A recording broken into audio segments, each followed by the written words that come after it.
found your grandmother's old family recipe for dandelion wine, would you give it a try? Do you think it would taste good?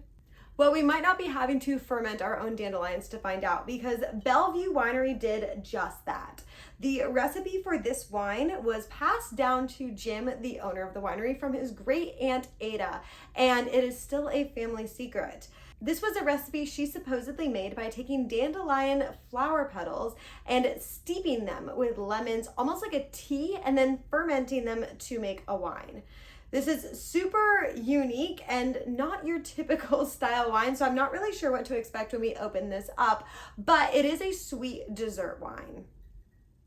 Before we crack into this bottle, let's talk a little bit about the winemaking behind this. One of the unique things about grapes is that they're one of the only fruits that naturally has enough sugar inside of them to make alcohol at a high enough percentage. With a lot of other fruit wines, during the winemaking process, sugar has to be added, even if the wine ends up not being a sweet wine, just so the yeast have something to eat to create the alcohol.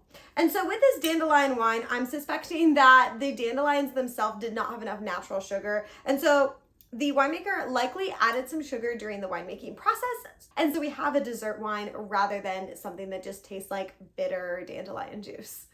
So let's crack into this.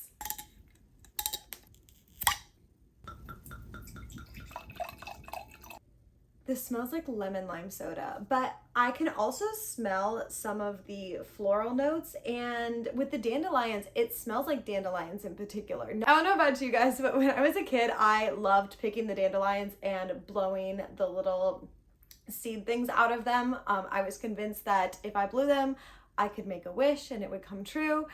And this smells like that. It smells like picking dandelions in a field as a kid and making a wish and watching them blow away.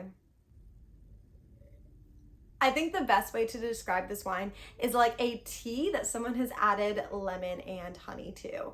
So it's got some of those bitter notes that you get, especially when you steep a tea for a while. But of course the lemon, we know there's lemon in this wine and I can definitely pick up on it. And then the honey notes. It's this sweet, bitter, lemony blend. It's so unique. It definitely is a thicker body, like a lot of sweet wines, but that's fine. This isn't a wine you're gonna drink a lot of. It's perfect for an aperitif or a little after dinner, something to close out an evening with.